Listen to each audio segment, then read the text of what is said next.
Today, I am going to take a wide detour from what I usually talk about. Uh, I am a psychologist. I love taking a look at human dilemmas and struggling with them. Most of the time, it's on a very small scale. I'm paying attention to the struggles of an individual human life.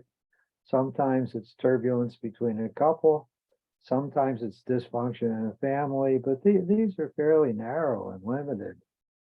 Yet, like everybody else, I'm a citizen of the world. I live on a planet with billions of inhabitants, and there's turbulence in many places on the planet. And I've lived through many decades here in the United States where significant changes have taken place. And the feelings of security, steadiness, goodness alter from time to time. And we're in times of turbulence and difficulty. And I look at all this and I try to understand what are the driving forces that bring human beings to the kinds of behaviors we're capable of. There have been several books written, for instance, about how could the Germans, with their years of civility, civilization, commitment to the humanities and to liberal values, how could they ever have elected Hitler, the chancellor of their country, and then turned out to be people who participated in sending millions of people to die and committed genocide? How does that happen? And books have been written on the topic. So I, of course, watch things like this, and I think about what I know as a psychologist and things that I may have read or stumbled across. And today, I'm going to talk about a cross section of where we seem to be as a race inhabiting this planet. And it's not a very good place, and some thoughts about how did we get into this? And are there any possible resolution or any possible ways of improving what seemed to me like great experience, distress, and tension that marks our time on Earth together, sharing moments of our respective lives? I'll back into this in probably a very strange way. I want to pay homage to a psychoanalyst named Bruno Bettelheim. Some of the thoughts I'm going to start off with came from reading a book of his when I was in graduate school. Bettelheim occupied a strange place in psychoanalysis.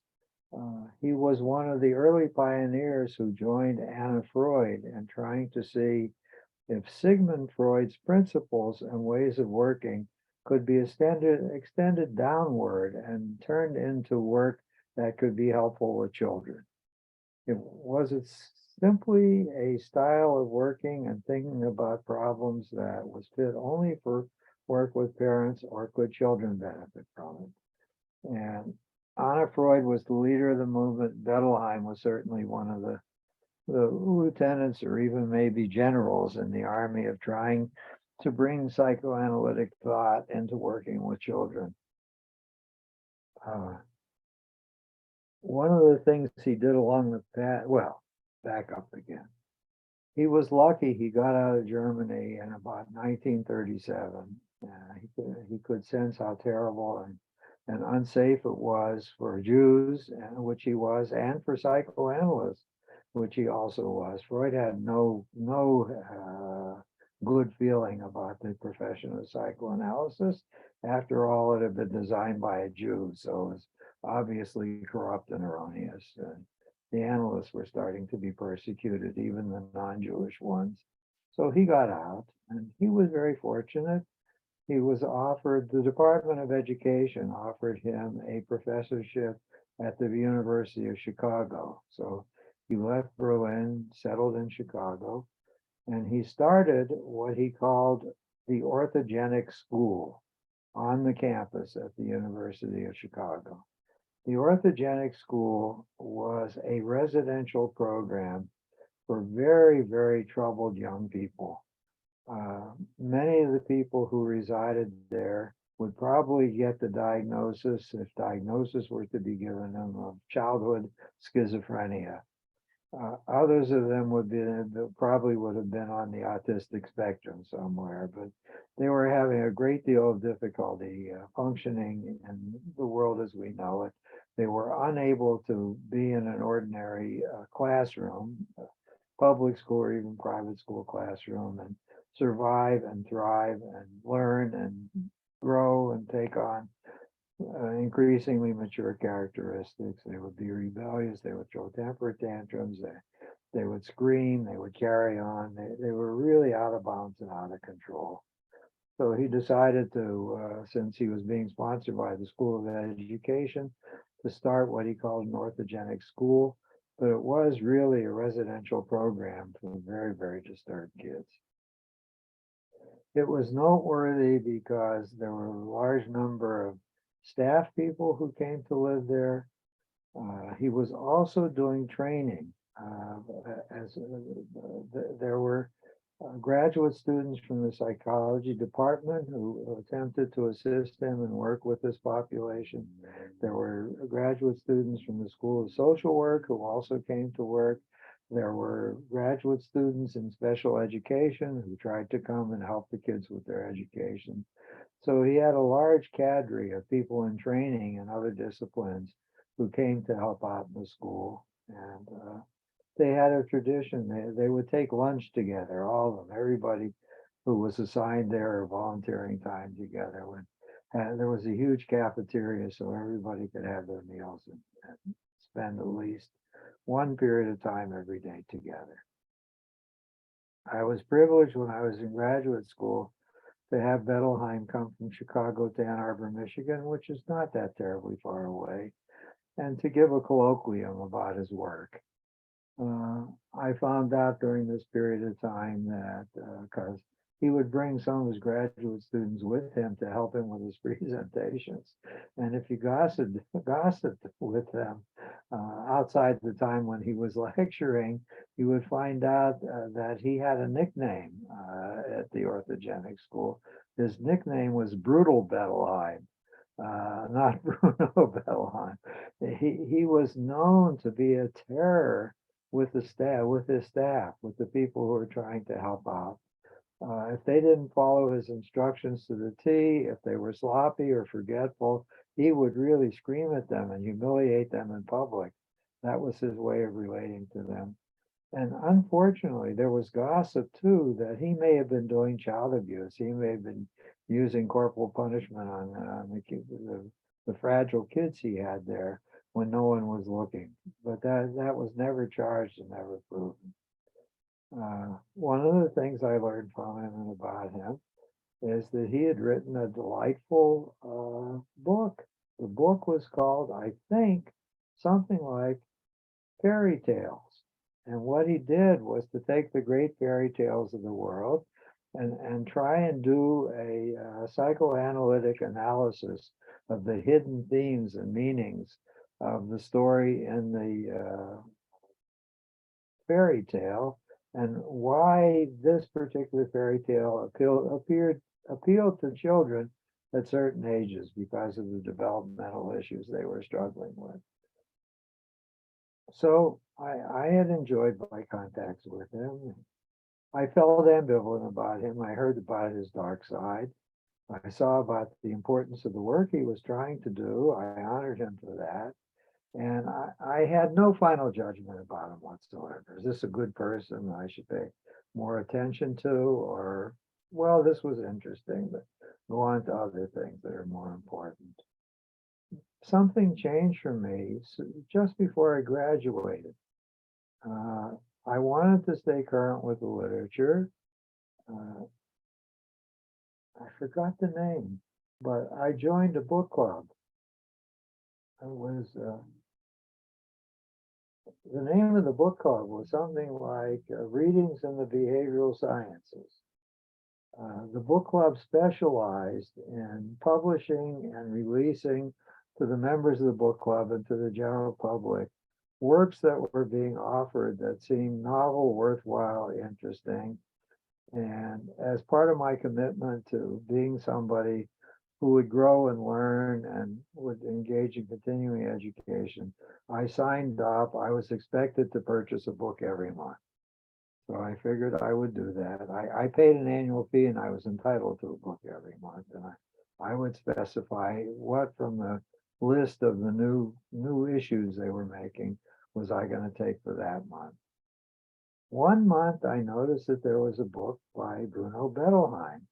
And the title of the book was Symbolic Wounds, the Envious Male. And there was a picture of the book, and it was obviously a book that must have had lots of anthropological comments in it, because it was like there was this man dressed up in feathers and strange garb on the cover of it doing some kind of dance. So this is obviously somebody from a strange other culture that some anthropologist had written up.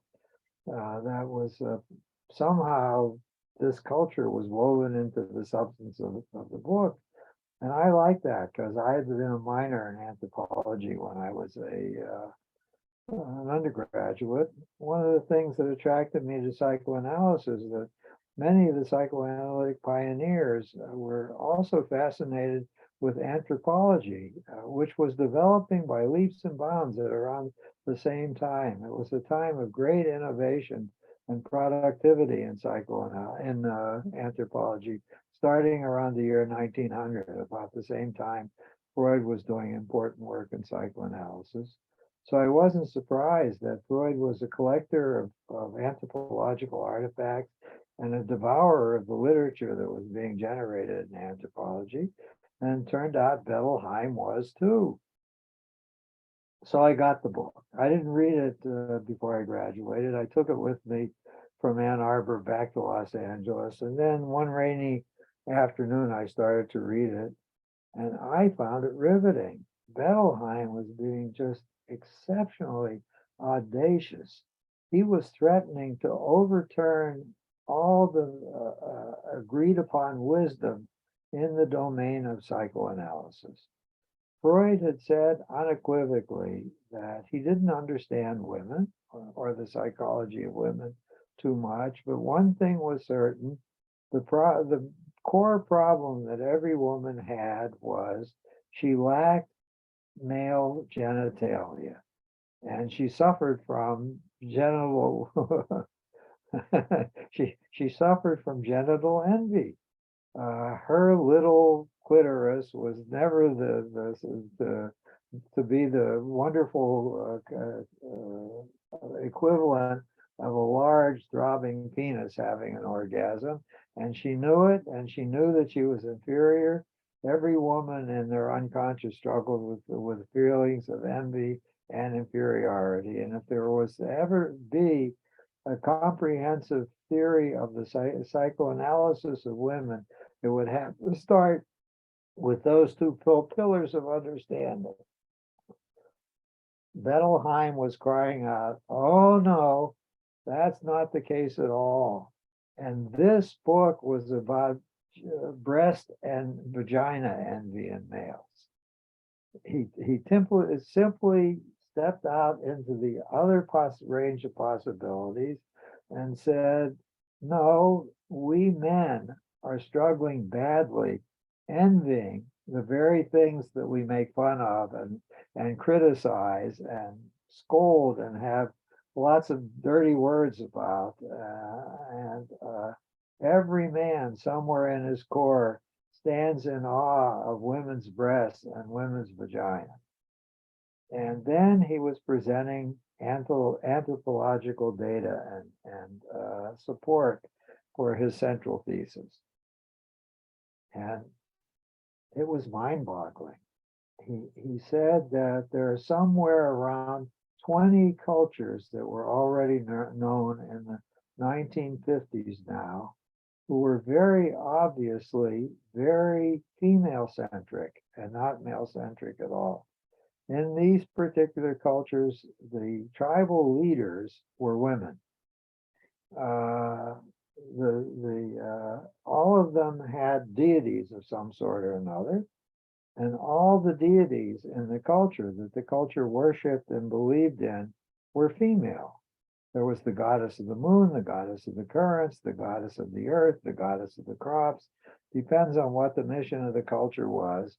But there were goddesses who were responsible for looking over these parts of what the culture needed to do to survive. And they expected worship rituals from the part on the part of the members of the culture. So, because gods were all goddesses, the holy people, the people who connected the worshipers with with what was being worshipped, they were all women too. There were only priestesses in the culture. Some of those near 30 had an exception.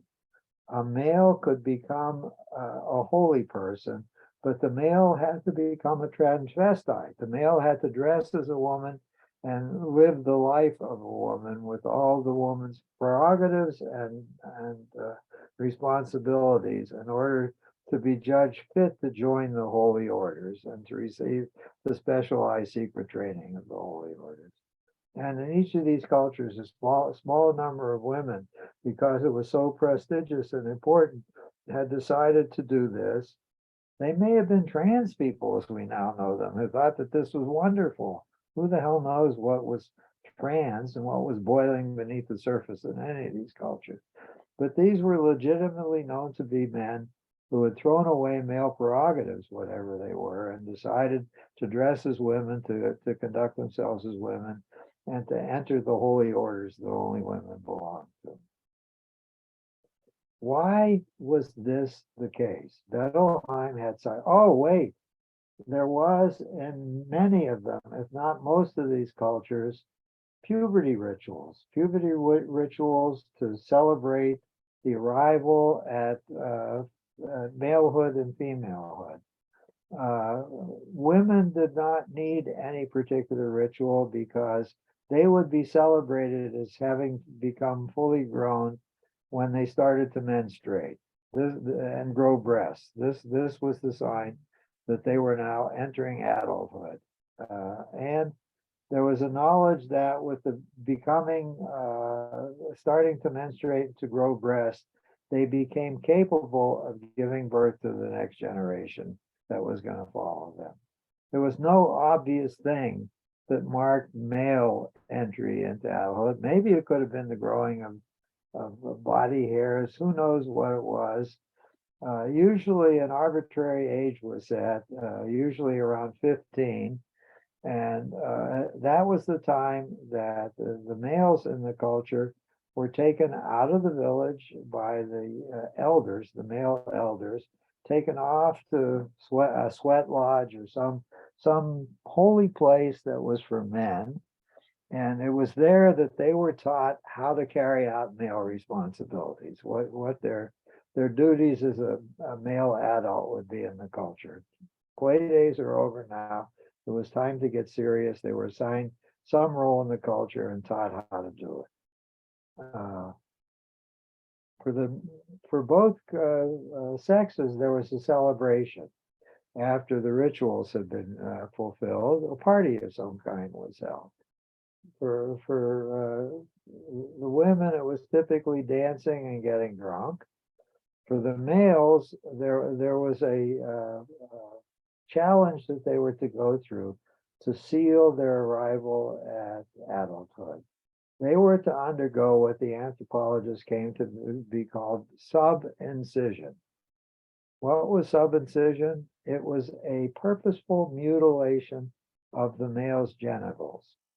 A sharp object, if they had metal, a sharp knife would be made. If they had stones, the stone would be chipped and made sharp, would have a sharp edge on it. The teenage male would be given whatever painkillers were available, or hallucinogenic substances or alcohol substances given to the young man to contain his pain. He was held down, and an elder of the prime elder male of the tribe would slit his penis open from the base to the tip and pulled the parts back and then wrap it in leaves so that it would heal. So from then on, the male genitalia was in the form of labia rather than, as much as it could be, they could be transformed into labia, and no longer a single shaft penis anymore. And urine would dribble out of the base of the penis where the slice had started. And so men would squat after that to urinate too, as well as women could, because they couldn't direct the stream of urine in any direction. And this was the celebration that a male had become fully a male and was now an adult, that the penis had been deformed to look like much more like female genitals. And Bettelheim said, why would anybody grow such a culture and engage in these behaviors? And he said the reason was simple. For eons, maybe more than 10,000 years, men were frightened of women. Women had magical powers. There were two obvious magical powers that frightened men. One was that women would bleed copiously every month, and they didn't seem to be sick in any way. And then the blood would start and the blood would go away again, whether they did anything or didn't do anything. And somehow the bleeding seemed to be depending on the culture and the rhythm of storms that would come, or the cycles of the moon in the sky, or the tides of the ocean. Somehow women's menstrual cycles were tied to these cycles in some way for many of the women. And this was a sign that the women were connected to the deities. Women had a holy relationship with the deities that men could never have, because men didn't do that. The second thing that women did, life grew in women's wombs. Suddenly women would get bigger, the life would be growing, and then a new child would come out of the womb of the woman. By what magical process? Every one of these cultures believed in immaculate conception. The woman had been chosen by one of the named deities, and the deity had magically implanted her with the baby that was developing. And this meant that women were much more close to the spiritual world and to strange forces that men couldn't even comprehend than men were. So men didn't fuck with women very much. They were afraid that the magic powers could be turned against them. And they lived in matriarchies, and they let women be the political leaders and be the ones that were to exercise the power. And they took instruction from the women.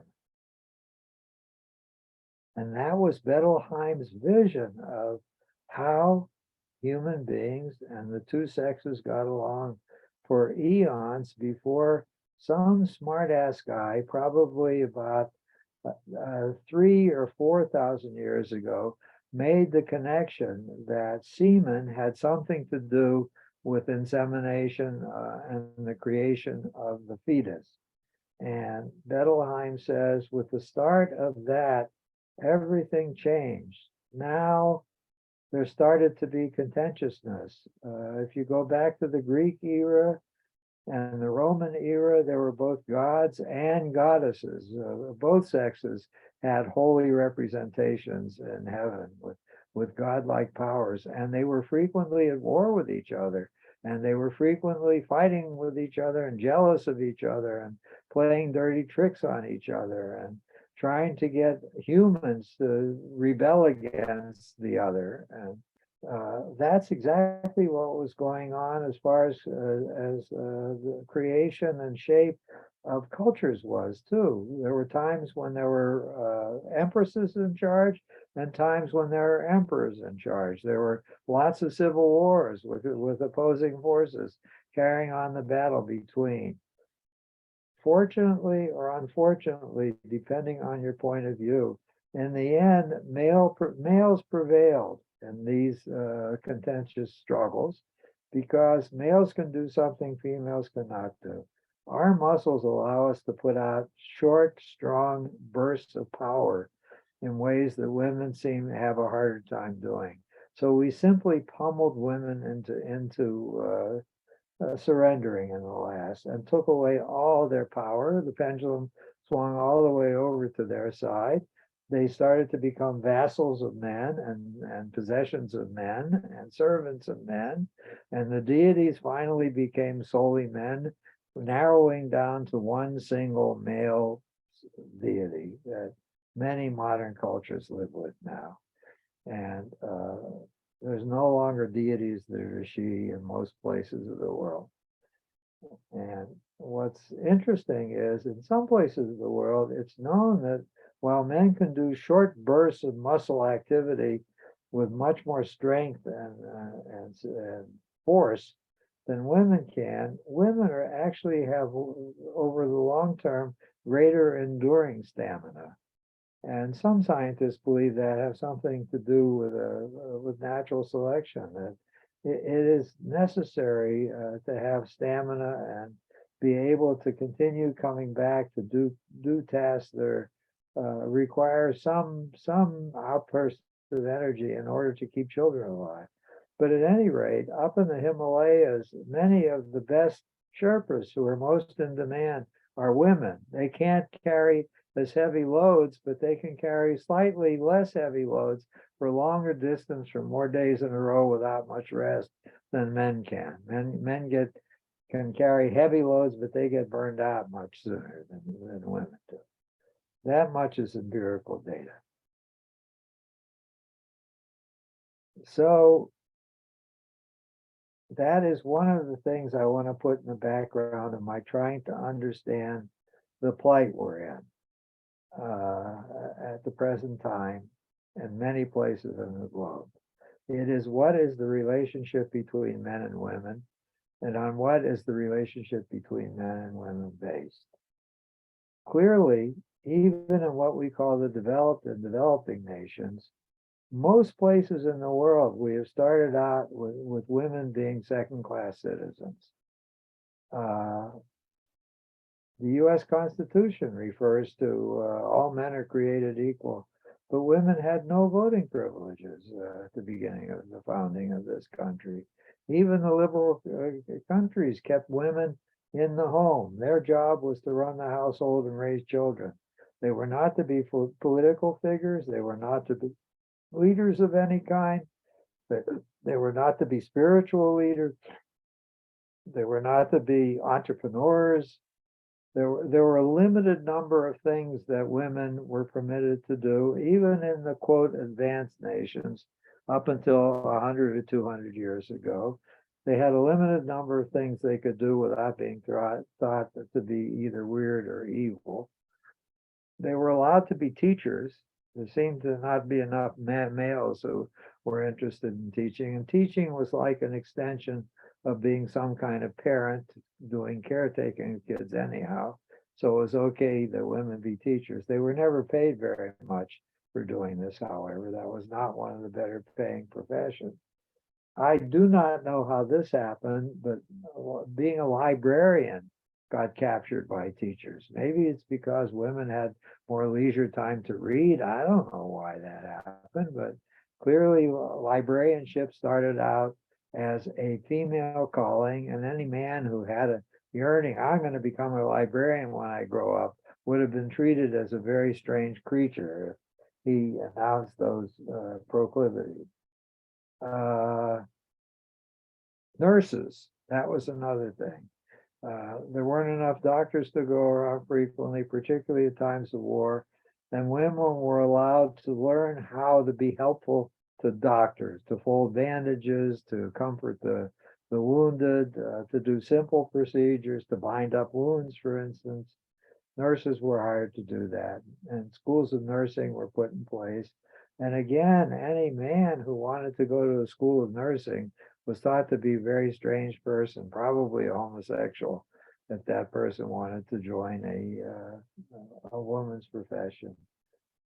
In addition to those few things, one of the things always available for thousands of years has been to be a prostitute.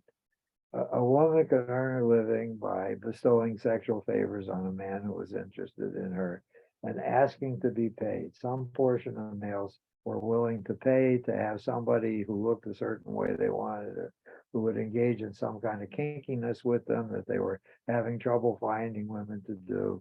So women learned to service men sexually and earn a living for the doing of that. And that about exhausts the things that women were permitted to do in most cultures. Prostitution was not, well, that's not true. I guess it's institutionalized in Japanese life. Geishas are permitted to be, under certain circumstances, not only catering in a variety of practical ways to a man who wants to retain her services, but to be sexual under certain conditions too.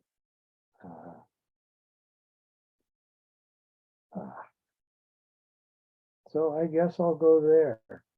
One of the great movements that's been unfolding everywhere is that women did not want to be submerged in what the assignment of male-centric cultures was, what the role of women was to be, and what the limitations on those roles were to be. And one of the things, good, this is a good entry. I'm not going to get very far, but this is my entry. One of the things that's causing so much stress and distress these days is the rapid rate of cultural change. In very significant ways, our culture is not evolving and transforming itself, and cultures everywhere are evolving and transforming themselves, but they're doing it at a very rapid rate. And the human organism, from what I know about people, is not well attuned to make radical changes quickly. We have the principle of homeostasis built into us. We change only in tiny steps, a little at a time, and grudgingly. It's frightening for us. The new and the different is always jarring, and it feels we're uncertain about whether it's wise to go there. We would prefer, if left to our own devices, lives of great predictability and lives that were ritualized so that there were no surprises that would be inflicted on us. I think we would all be more comfortable, and that isn't what's going on now. We have two strong forces coming on us. One is the demand by women for a different kind of treatment, and a demand that there are many of the ways that women have been differentiated from men are bullshit and should be thrown away. There should not be many differentiations of roles and responsibility between men and women. There's no area of useful endeavor that's been invented in any culture that exists that women do not claim a right to enter into and to learn about and to become the practitioner or doer of.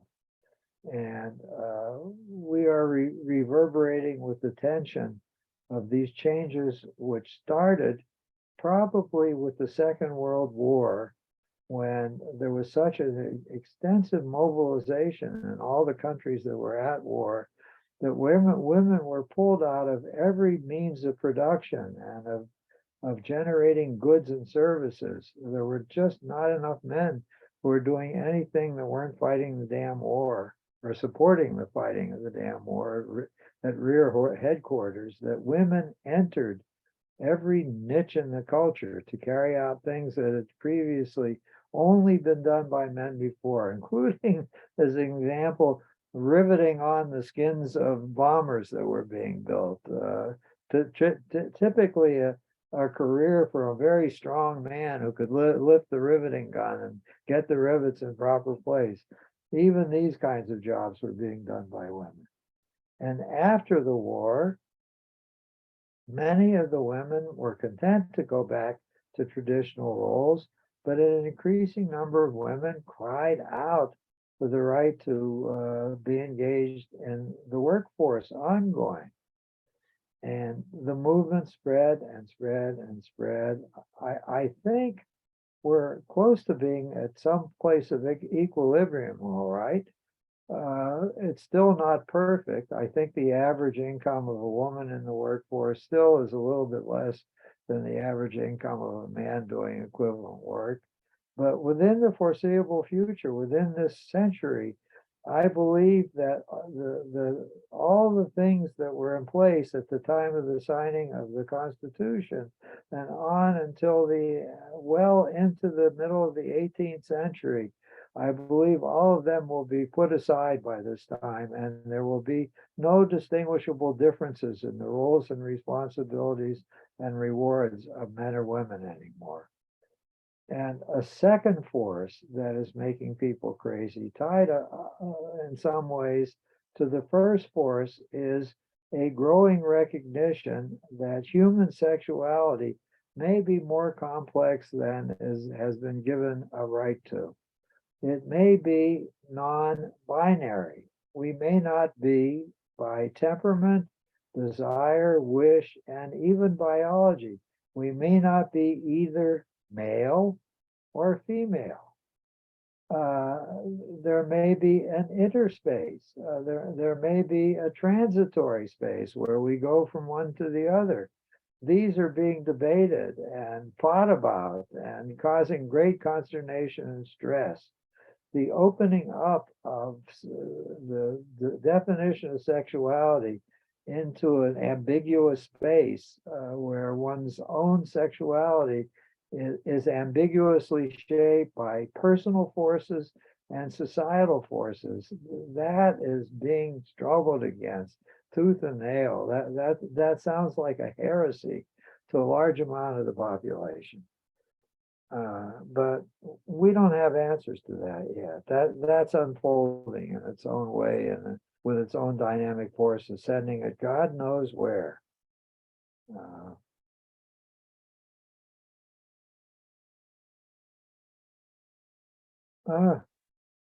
This funny thought occurred to me.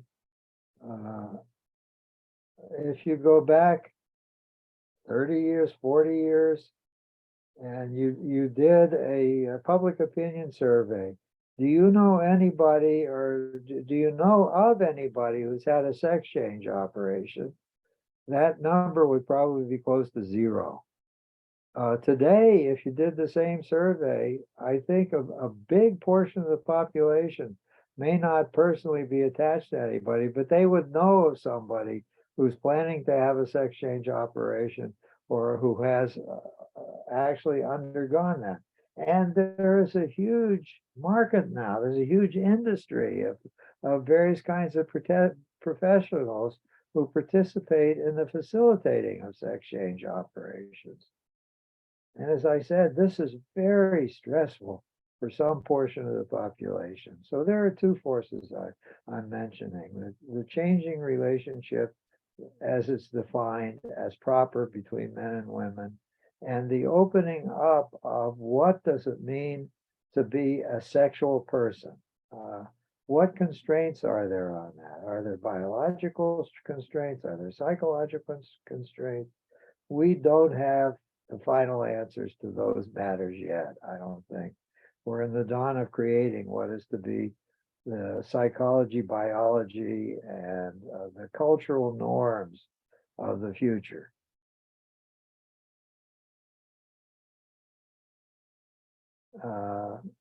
The third force that's alive in the culture that's destabilizing everything is the ongoing march of technology. I'm very fond of telling the following story. My wife's aunt died in 1990, in the year 2001. I'm sorry, she was born in 1914, she was born in Arizona, and she died in 2001. Yes, that's the right number of years that she lived. She lived a long life. She herself was part of this revolution. She went to nursing school because that was a career open to her when she was growing up. But she got into administrative nursing, and she became the chief nurse at Long Beach Memorial Hospital. She became an important and powerful administrator and part of the decision-making team at the hospital. That was unheard of. The chief nurses, the chief of the nursing division in hospitals was usually a doctor who was appointed to carry out those functions, so the nurses would be kept in their place. But yes, in her lifetime, she learned, went to the top of the nursing mountain. There was no higher position she could have gotten as a nurse than a chief nurse in a major hospital. Nevertheless, when she was born in Arizona in 2014. Arizona was a territory in 2014. Arizona didn't even petition to join the union and get admitted to the union until she was 1 year old. That's when Arizona became a state. There were no paved roads in the small town that she was born into. There were only there were three forms of transportation: horseback or horse and carriage for the wealthier, foot hiking, walking from one place to another. And even though the roads were crappy, starting with the turn of the century, a few people had bought bicycles and were riding bicycles from one place to another. And they would have to watch for the rocks in the road and the sinkholes in the road. And it probably was like trail biking currently to ride a bicycle on whatever were the streets back then. Nobody had indoor plumbing. Everybody, even the wealthy, went to outhouses. I guess the wealthy had fancier outhouses than the poor did. There was no indoor plumbing. The poor people went to the river with a bucket to get their drinking water. The wealthier people, if they had, they were good fortune and had water on the property, underneath the ground of the property, they had pumps in their backyards, and they would go pump a bucket of water when it was time to wash or to cook. They would get water from their own aquifer under their own property. Lighting was by kerosene or by whale oil. Cooking was by wood stove, or for the wealthy, coal. They could buy coal and that would be distributed at the general store, and they could heat coal in the stove. The stoves were similar in design. If you wanted to take a bath, typically you heated a huge container of water on the stove with wood or with coal before you took a bath. And heating in the house was done by potbelly stoves for poorer people, or by rooms, all of which had fairly elegant fireplaces in them for the wealthier. And that's what life was like in that town. World War II broke out in 1914. The U.S. tried to stay out of the war for many years, as we did with World War II, but we started certain kinds of preparedness. So one of them was the town she was born in, that was about, I think by horse and buggy, it was about an hour and a half from Phoenix. And oh yes, if you went to Phoenix, the train existed there. So you could travel to other parts of the country if you got on the train. That was a form of transportation that existed, but there was no depot at the town she was in, and no railroad spur that brought the outside world to her, or brought them to the outside world, the residents. They had to get to Phoenix in order to join the rest of the world or travel anywhere else. However, now we come, a building of an army base was there, and the army found it necessary. It was going to bring in provisions. It found it necessary to level the roads and start paving the roads, because trucks were being invented and used now. So the gasoline-powered engine or the steam-powered engine on a vehicle now started to show up in the town in the aftermath of having become a state, and on the road forward to getting into World War II. But in addition, once the Army base was established, an adjunct Army Air Corps base was also put in place in this town, adjacent to the Army base.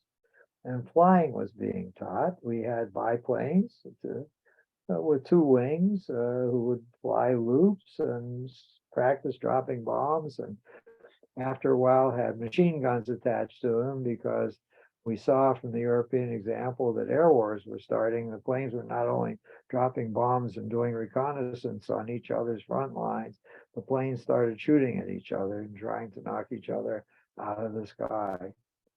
So air travel was starting, not for any of the residents of the village, but clearly human beings were going up in airplanes, and they were becoming increasingly reliable. You didn't necessarily die if you went up in an airplane. Mainly it landed again. Where World War II came, so new advances were being made. The roads were well paved now. The rail spur to Phoenix was brought in, so that larger amounts of supplies could be brought rather than by regattas of trucks going on the roads. Whole steam engines with cars attached could bring supplies to the soldiers training where they were training. And heavy equipment like howitzers could be brought, so practice with big guns could be done by the soldiers who were in training. And airplanes got there faster. They were not being manufactured there. They were being manufactured in other parts of the United States, so they could be brought by rail all the way to the airport, or even flown in from the airfield in Phoenix to the airfield in the new place. But not only was the forms of transportation expanding, but forms of transportation were expanding and forms of communication were expanding. First came the telegraph. That had been along the rail line all along, so now telegraph service was available to the residents of the town as the rail spur got built. And radio was starting. Ships at sea were starting to communicate with radio and Morse code. Morse code had been invented, and now it was being used on the land as well. Every one of those terminals had a connection to the other railroad terminals, and telegrams could be sent and messages could be sent anywhere on the grid where there was rail presence. The station there also had a communication presence. And during the early stages of World War II, radio was invented. At first, it was just crystal sets. Galena crystals were discovered to be able to receive what was called radio signals. So now people were communicating by sending radio signals by transmitters, big wires hoisted high in the sky with a big surge of voltage behind them and modulating the frequency of the signal. And then they could be listened to with earphones at other locations. And my grandmother was alive watching these changes made. By the middle of the 1920s, the war was over. The flapper era was here. Home radios that were much dirtier had been invented. They were usually very large consoles that could sit in the living room with big speakers, and you could get shortwave came in, so you could even listen to broadcasts from other countries sometimes, and you could listen to broadcasts of music if you wanted to. And the phonograph was invented during the 1920s. Now you could buy songs and have a device that had well-known singers singing the songs whenever you wanted to put them on the turntable. You weren't even dependent on waiting for them to come on at certain hours on the radio set. You could own the song and play it to your heart's delight as many times as you wanted at your own discretion. You could host your own dances and have well-known singers accompanying the people dancing songs in various locations. Life was becoming much more complex, much richer, and full of many more things. bam, the Depression came in the early 1930s. And it was a time of great privation. I won't tell Depression stories. I was living through that too. But as part of the run up to the Depression, there was a bad flu epidemic in 1922, and about 20% of the Earth's population died from the flu pandemic. Among the deaths was my aunt's father. She was in her early 20s, I would think. She was born in 14 when he died in 22. Oh, she was 8, that's right. And she had a younger brother who was 5 years younger than she was. So he was 3. And the family had moved to Pittsburgh, Pennsylvania, because grandfather was now working for a multinational, a multi stated corporation whose headquarters were in Pittsburgh. So the family had moved out of Arizona to Pittsburgh, but dad had died, and now my poor aunt, my poor wife's aunt, was orphaned, had only one parent, and her one parent, as the Depression got worse, was not able to keep her and put her in an orphanage. And she and my father-in-law were in the orphanage for 6 years before a family member had enough discretionary money to take them out of the orphanage and bring them to a better life.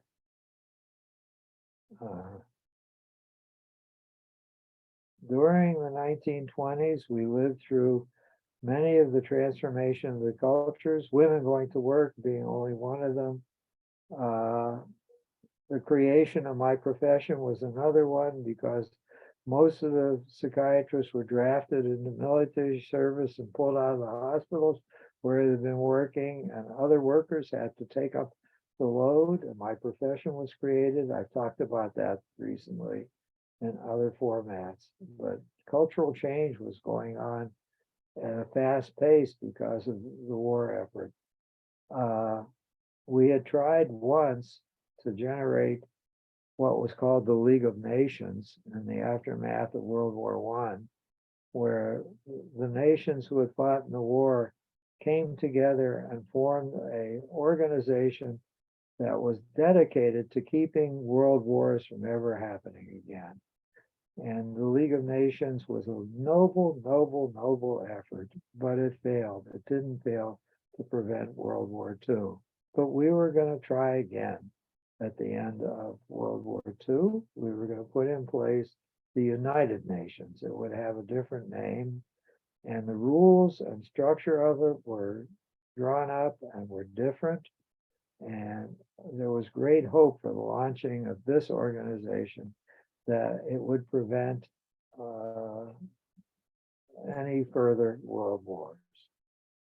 Well, in a way, it may have. There have been no new world wars since the United Nations came into effect, but there have been plenty of regional wars and civil wars, unfortunately. But I now want to comment on another force that seems to be alive in human affairs. I have forgotten who my colleague is, but we have a colleague who is a social psychologist, and he studied what he calls the pendulum of worldwide life. He said there are periods where the pendulum is towards collaboration and the building of larger structures out of smaller ones. Treaties are negotiated, organizations like NATO are created, where everybody is bonded together in a common organization. Sometimes there is even the disappearance of national boundaries. Not only do neighboring pieces of the land with dissimilar people agree to collaborate and cooperate in a bigger overarching structure, they agree to become one nation, even with their differences. And they join together and adopt a constitution, and suddenly they're not separate nations anymore. They are one nation.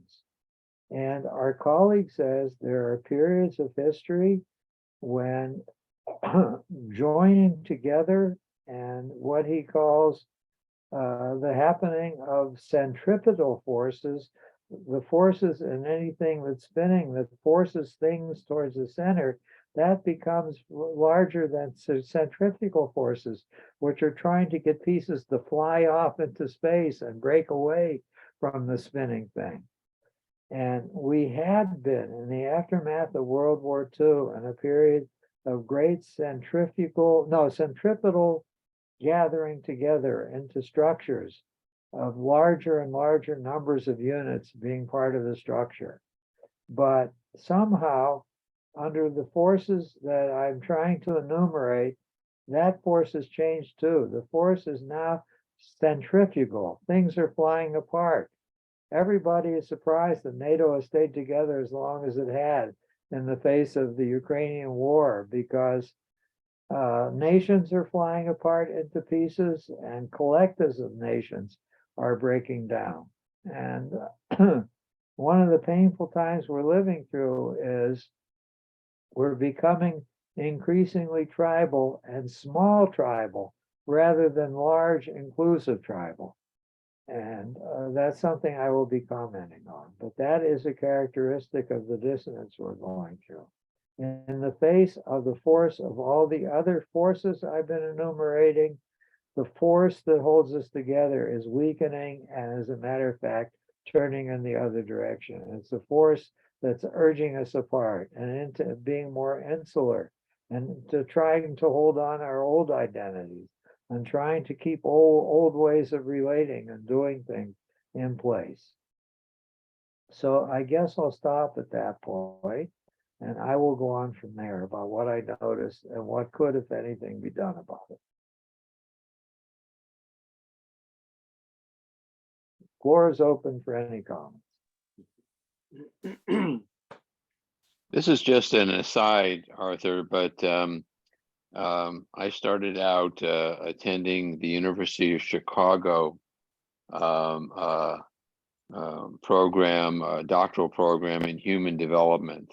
Yeah. And my advisor, my beloved advisor, was a man named Bert Kohler, who started out as a student at the orthogenic school. Of course. And went on he got some of his training with Bettelheim.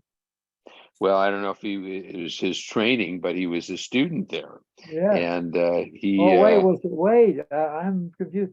Are you saying he was one of the enrolled students attending? He was. Oh, yes, my he God. was. He was a strange duck when he was growing up. Yeah, and he became a beloved professor and did a lot of clinical work and urged me to go on to do clinical work and then to ultimately transfer to CSPP.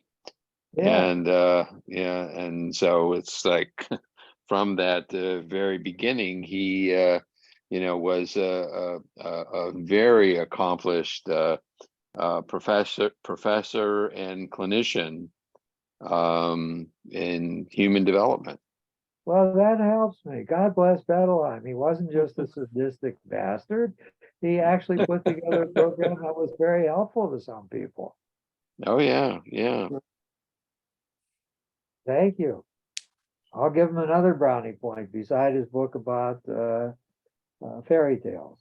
And I like his book about symbolic wounds. I think it's very powerful.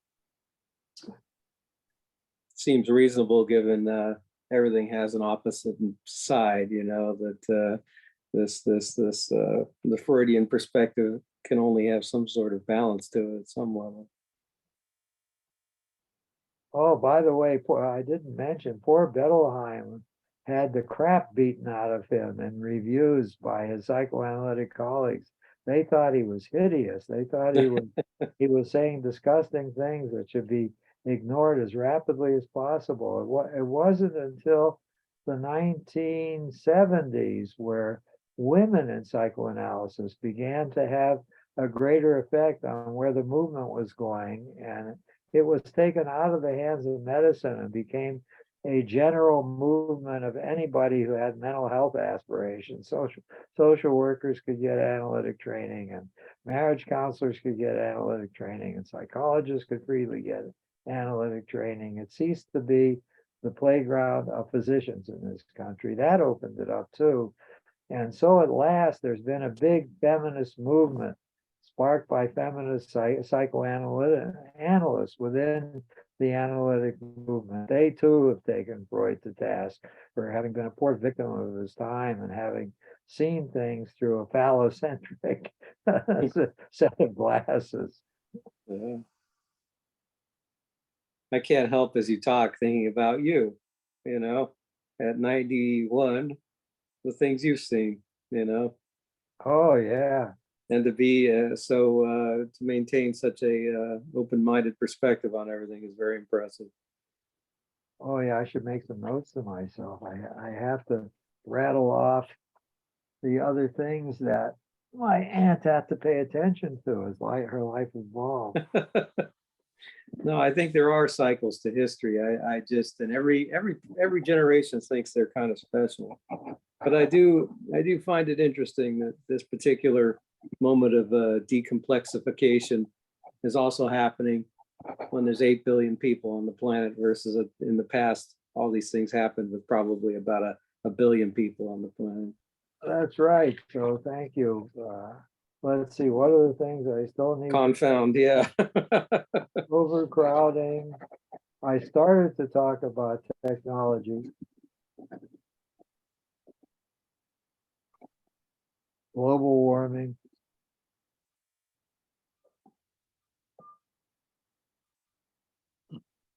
World travel. And intermarriage.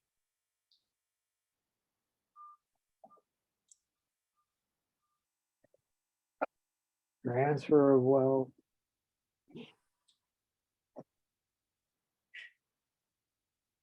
Jesus Christ, I already had several on my list and I got 5 more now. I mean, we are living through hugely stressful times.